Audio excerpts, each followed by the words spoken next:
right, thank you for joining us today. We're talking about the pillars of exercise and talking about which one should you target right now. Peter, what are you targeting right now? I've always had this desire to overhead press my body weight. It's something that I've pressed the weight that I currently am now, but I was heavier at that time, and I'm not getting any younger, so now's the time. All right. What about you? I'm trying to get more explosive. I've never been naturally that explosive, and so I'm using the Olympic lifts as kind of my main indicator of my power right now. Trying to get better at those. Love it. All right. So, what should you target right now? First, let's talk about those pillars of exercise. So, we have mobility, power, strength, conditioning. Those are going to be our main four things that we are looking to improve when we write a program for most of the people we train. You could kind of get into the subcategories of those and elaborate more, but those are our big rocks. Yeah. We want to train all of these skills.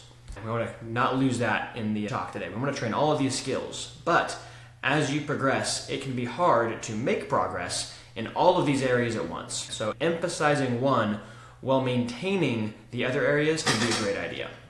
Yeah. I was going to say, a lot of people, if you're brand new, you're just getting the ball rolling, you'll see improvements across the board. And you'll be like, what do you mean, Kyle? What are you talking about? You know, this is awesome. This is better, this is better, this is better. But as you get more years of training experience, then things, that foundation is wide, and then we start to peak in these different areas. So just something to consider too. Yes, it doesn't just keep on going forever. Those newbie gains eventually start to fizzle. The gold medalist in the marathon's never going to be the strongest man in the world also. Or the fastest sprinter. Yeah. Nope. Right. So, how do you pick what to focus on?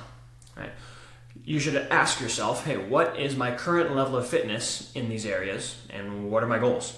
Right. Those are the only two questions that matter here, and you just need to pick what's most important to you so that, hey, even if I am really strong already, but I want to get stronger, great, go have fun, right?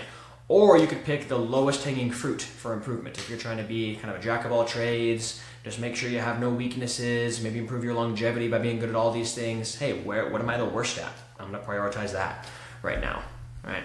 So let's check out some key performance indicators, or KPIs for short, in these different pillars of exercise. Where are you right now? So many people, I'm going to do this. Well, where are you starting from? I don't know, It's nice to have some sort of gauge, some sort of measurement, and then you retest. Yep. So, mobility, the ability to move through and control full range of motion of your joints. This one can be hard to assess on your own. It's probably optimal that this would be done with some movement professional doing a range of motion assessment or a movement screen on you. But some simple things you could assess on your own, some possible KPIs are, can you sit comfortably in a deep squat? Do you have the ankle and hip mobility to comfortably hang out down there near the floor? Can you do a deep lunge with your back glute squeezed? That's a good sign that you have good hip flexor mobility. Most people don't from spending too much time seated like we are right now. Can you perform a full range lateral squat? Do your hips and your inner thighs allow you to move laterally, or can you only move forward? Can you express full overhead range of motion? Can you get your arm all the way up overhead, bicep by your ear? Do you have full shoulder flexion? Can you comfortably flex and extend and rotate your spine? Or are some of those areas painful or really stiff for you? Basically, do you notice limited mobility impacting your day? Right? If that's the case, this might be something you want to focus on. Skill number 2, power. Okay. The ability to produce force quickly, force times velocity. Right? So this is a vital longevity skill for everyone. If you have listened to our Power 101 talk, you know that, right? This has lost 70% faster than strength with age, and it's a difference maker for people who are still competitive athletes and in that world. Yeah, hence, again, as people age, you'll see these power explosive things will start to die off. You don't see 38-year-olds, 100-meter sprinter, Olympic champions. It's almost physically impossible, but What can we do to maintain what we have? Even if you're not trying to win the high jump anymore, can you just cut yourself from a trip from a fall, right? So this is still an important skill to train no matter where you're at. Some possible KPIs, vertical jump. Right? How much force can you put into the floor to project your body up into the air? What is good or bad will wildly depend on where you're at in life for the reasons we just stated, right? But just to give you some rough barometers for someone who's still around their prime, 24 inches is like a solid vertical jump. I'm not much beyond that. I'm more of a solid in this category. 30 is pretty great, and 36 is elite. Mr. Peter here, a 36-inch vertical jumper at age 36, so pretty impressive. Not anymore. Another one that can be even simpler to test on your own is a broad jump. Just how far can I jump if I just project my body forward? right? So measuring from your toes on takeoff to your heels on landing. 1 times your height is good, 1.5 times your height is great. You'll see some NFL combine athletes going well beyond that, right? But especially as you get older, this can be an easy one to assess and see, hey, where's that at as my power drops off with age? Can I maintain this skill? The nice thing with power, a lot of these things too, it helps you keep a really good body composition, because if you're weighing a lot more, you have to move a lot more mass. I remember somebody's like, hey, I'm doing a vertical jump test against my buddy. What's the quickest thing you could tell me to do? And I said, lose 10 pounds. Yep. Because now you're just moving less mass, and if you can maintain that same strength and power that you have, you're gonna go farther. Yep. So many reasons that these tests can prove valuable. Some other ones that you might test if you're more in that competitive athlete world still, looking at your max velocity. How fast can you sprint? There's nothing more explosive that your body can do than sprinting. And you can measure this with sprints, 30 to 50 yard range, and that gives you enough time to get to top speed, or a 10-yard fly, which is when you have 2 sets of laser timers that measure your speed for a 10-yard distance, but after you've had a lead-in acceleration time. Just caveat on that guy too is, if you have not been sprinting or running at top speed, don't just try to go do it, especially if you tend to spend a lot of time in a seated position. Not worth the risk. Build up to it. Maybe that's something you test later. Yes. Yeah. Very high demands. High reward, but very high demands. Right. Acceleration. This would be measuring your speed with 20 or less yards. A 10-yard acceleration, 15, 20-yard acceleration. Just seeing how quickly can you get up towards top speed. Then lastly, change of direction. Drills such as a 5-10-5 or a 3-cone drill. How quickly can you start, stop, start again in various directions. Main question is lack of explosiveness what is limiting you as an athlete? All right, no matter how strong you are, if someone's blowing past you on the dribble, hey, maybe this is what you need to focus on, right? Mm-hmm. Okay. Getting into strength. Possible KPIs here. You can test peak strength with any lift that allows you to push yourself for a 1 to 5 rep test, right? So that's classically squat and deadlift variations, presses, pull-ups lend themselves well to this. Even split squats can if you want to look at unilateral peak strength. Your classic big lifts work well here. You can test relative strength with rep max tests. So instead of going to the heaviest load possible, you have a set load and you're doing it for as long as you can.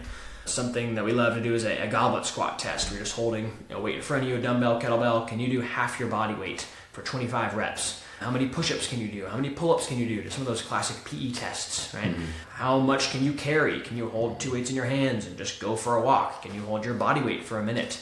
Or where are you at on that spectrum, right? Grip strength. Just testing your grip strength with a dynamometer is an awesome strength test, just because it's easy to do in lab settings. So there's lots of data out there. We'll link the data set here. I forget what the sample size was, but there's a lot of people, because you can have 10-year-olds, 80-year-olds. Anyone can go into a lab and squeeze a dynamometer and test their grip strength. So because there's so much data on grip strength out there, where most of the data comes that shows how valuable strength is for longevity comes from testing grip strength. And it's not because there's anything magical about grip strength in particular. It's just a good indicator of overall strength. And again, there's no technique barrier to entry. They can just walk in and squeeze a dynamometer. So you're probably not going to hurt yourself too. No. Yeah. So a good safe thing to test with, again, just a wide variety of people so you can see where you stack up to your peers very easily. And then lastly, this is kind of its own category, muscle mass, but we'll lump it under strength here. You could get a DEXA scan, which is the gold standard body composition scan, or any other form of a body composition scan, or even just look at, hey, how are my clothes fitting? How are my things fitting in the shoulders and arms and chest and back? How are my pants fitting on my thighs, right? Just to get an idea of your body composition, and that could be an area that you're targeting specifically as well with your training and your nutrition. And just realize again that every test that you would do in this realm, there's gonna be some percent error. So factor that into, hey, it said this, I've been doing this, and I feel like this is different, my clothes are fitting differently, but the number didn't really change. Oh man, that was pointless, There's gonna be some error. I still remember from an ex-phys class in college, my professor said, hey, what's the gold standard for body comp? Do you have any idea? If I said, what's the gold? It's an autopsy. So if that's what you're interested in doing, we should probably have a different conversation. Good point. So I don't have room on the slide for kind of one all-encompassing question here, but for many, this is the lowest hanging fruit, especially if you have not done too much training in your life. This is probably low-hanging fruit. More force production helps with all these other skills. It gives me more force to be able to produce for power, makes climbing up the hill easier if I'm a hiker, so for many Carrying people, groceries, carrying your groceries. kid, picking them up. I mean, yeah, it's just that fundamental strength. That's why you see a lot of these longevity experts just dive hard into strength. Listen to Strength 101 if you want to hear more about that. Yeah. And then lastly, conditioning. Okay? The ability to produce the energy necessary for the demands of activity. Some possible KPIs here. The gold standard would be a VO2 max test. Go to a lab and get that done, or you can estimate that with a 6-minute bike test that we like to do in both in-house and with our online Team Thrive.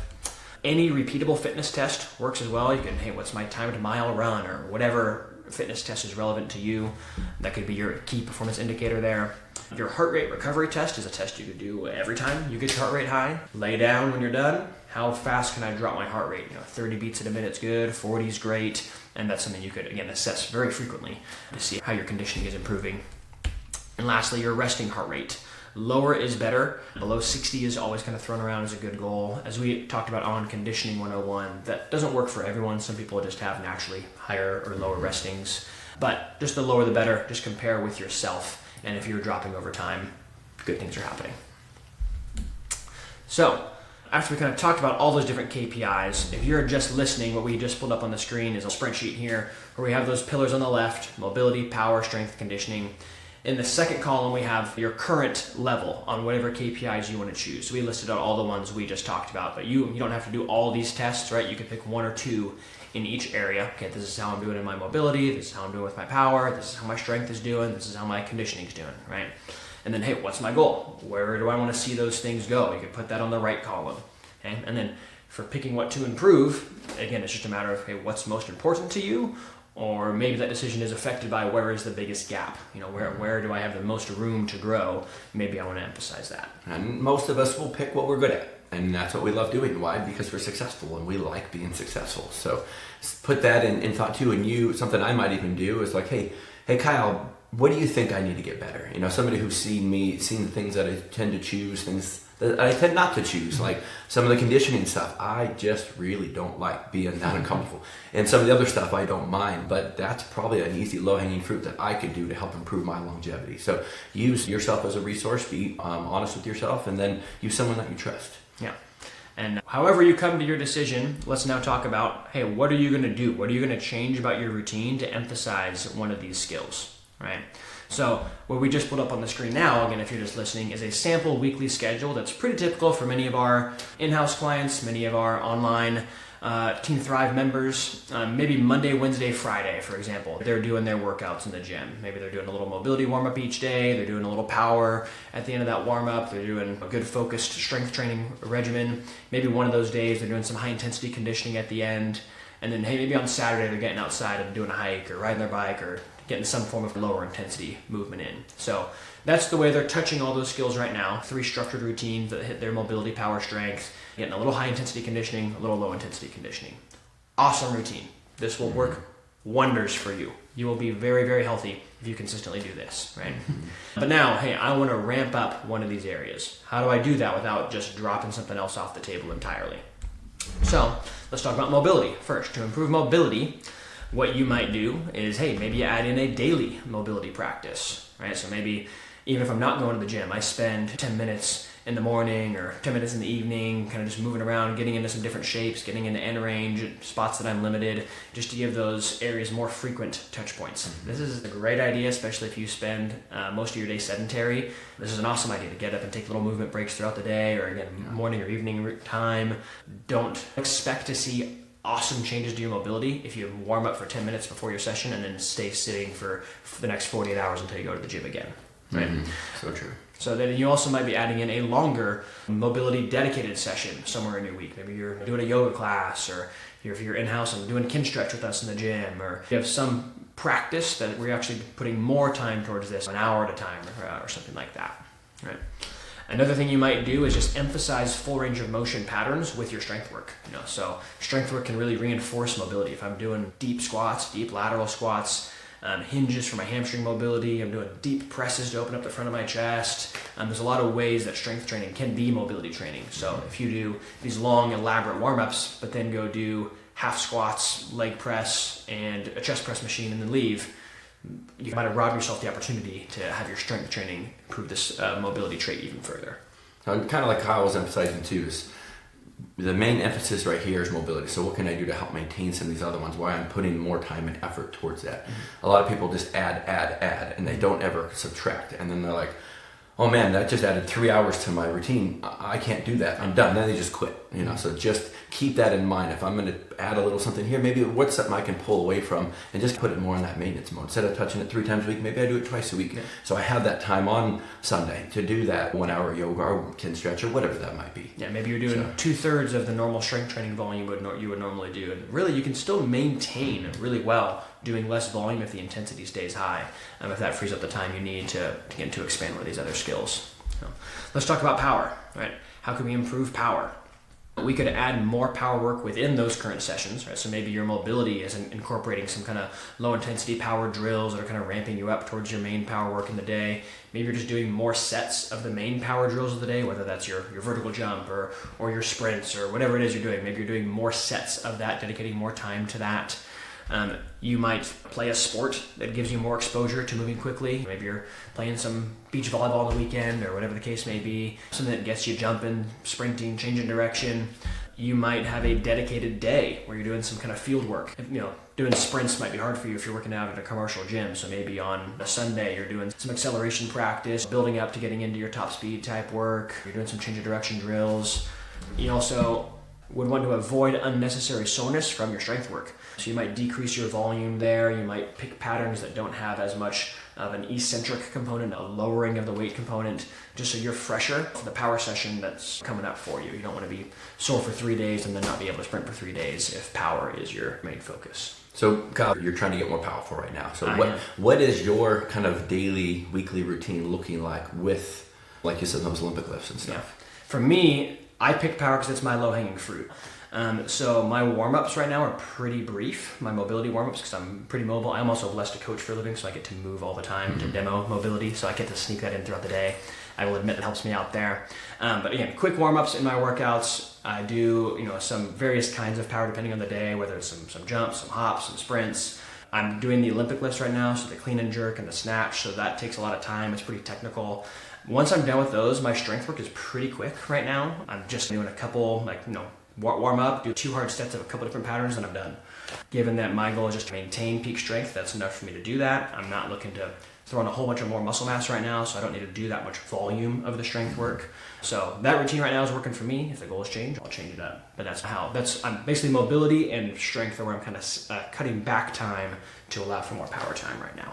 All right. So, something else that Kyle was alluding to there too is some of these things, there's a certain amount of skill that's there. So the more times you practice that skill and that pattern and you do it over and over, your body becomes more efficient. Yeah. Your body's a little more coordinated with those movements, with the pattern, especially something like the snatch, the jerk, those guys. There's just a lot of things. So you just want to, like I said, the timing of that and when you're being explosive and how quickly you're receiving, catching that bar. And it's good to just get a ton of practice. Just, think of when you were learning a new skill, playing soccer, whatever it might be, is, you don't get very good playing soccer once a week. But if you are touching a ball almost every single day and working on some fundamental skills, you'll notice that becomes easier and easier and actually takes less effort. And now your ceiling just got a lot higher. Yeah. So, good practice. To improve strength, right? We'll kind of move into our next skill. What might you do there, right? You're probably going to efficiently warm up and knock out your power work to leave lots of time for your strength work. So again, you're kind of cutting back in these other areas a little bit. Okay, if I just need to be able to move well enough to do my main pattern for the day, your power work might just be doing 2 quick sets of jumps and med ball slams really quick at the end of your warm up, then boom, you're into your strength training. You might not dedicate as much time to the skillful technical power work, so you can just really quickly get that skill moving quickly and boom, hey, now I'm moving on to strength. You should be progressing intensity if peak strength is the goal. So, giving yourself proper time between sets, building up to heavy loads on your main patterns, whatever that is for you. And you might be getting more volume in if muscle mass is the goal. So you might even add extra days of strength training in, or maybe just get a bonus pump day in on one of the weekend days where you're hitting extra arm work or wherever you want to see more muscle mass development, right? Peter, you said your main goal right now is improving your overhead press. How have you tweaked your routine to allow for that? So yeah, I've been trying to, again, kind of just touch on all of these. It's hard because you want to be good at everything, to just be okay with doing just a little bit or just enough. So what I've done is I'm overhead pressing 4 days a week and then doing some more kind of vertical pull or horizontal pulls depending on which day that is, just to help kind of offset all that pressing that's going overhead. So each day is a little bit different, but I'm practicing that pattern multiple times a week. So I get more and more skill, more and more practice. Kind of this first phase is more getting stronger at like a moderate load and being able to do more and more reps at that moderate load. And then as towards the end, I'm going to start to really ramp up the intensity and really start to hack up, bring down that volume, so that way my ceiling can get a little bit higher. But we'll see. I'm trying to do something a little bit different. I've never quite done it this way. It's something I've always wanted to do. And, again, you got to test. Where did I start? I'm going to do this. It's about a 13-week program, and then we'll see where I end up. Yeah, but he's trying to do something he's never done before, so he's got to take an approach he's never taken before, right? Most people think, well, I'll just get there. I'll just keep doing the same thing. It'll all just happen. Well, not. You got to have change in your actions to have change in your outcomes, right? So That all sounds good. So to improve your conditioning, hey, how might you adjust your weekly schedule? You might be accumulating more lower intensity time. There's really no upper limit to how much low intensity time you can do. It's pretty much all beneficial, with the one caveat being just being mindful of overuse injuries. So just ramp up slowly. Don't be like, I'm doing 30 minutes a week right now. I'm going to go to 3 hours next week, right? Much slower than that. Kind of maybe a 10-ish% increase in your workload, especially if you're picking modalities that have impact to them, so such as running. You really want to be careful with your increasing your mileage from week to week slowly there. Lower impact options like a swim or bike, you don't have to be as careful, but still take that into account. But long story short, you might be accumulating more lower intensity time over time. You also might consider adding a second high intensity bout each week, again from that original structure we showed you. So maybe you're doing some short max effort intervals one day, and you're doing some kind of 2 to 4 minute repeated bouts of intervals another day, but you have 2 days where you're jacking your heart rate up pretty high.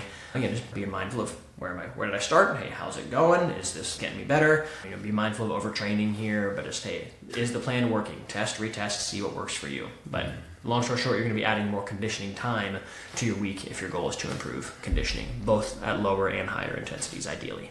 Quick thought on just when you go to retest too, make sure your body's relatively fresh. Some people hammer, boom, they test, and their body's like, man, I'm destroyed. I'm fried from what you're doing. Like, give yourself that time to taper per se, in any of these or whatever you're choosing, so you can give it a true depiction of your progress that you have or did not make through that. And again, we're happy to help however we can. If you guys want to reach out, we can give you some advice. Yeah, if you just want to run a faster mile, I wouldn't start running a mile every single day trying to beat the previous day's record. That'll probably work for a short time depending on where you're starting from, but won't take you very far. So, in summary, to wrap that all up, train all these skills. I want that to still be your big takeaway. These are all important. Mobility, power, strength, conditioning, they all matter no matter where you're at in life. They all have some place in your training. But as you become more advanced, prioritizing improvement in one area at a time can be a good idea. Okay? Assess your current level in each area. Focus on whatever it matters most to you or whatever has the lowest hanging fruit, and ramp up your focus on that area without taking anything away entirely from the other pillars.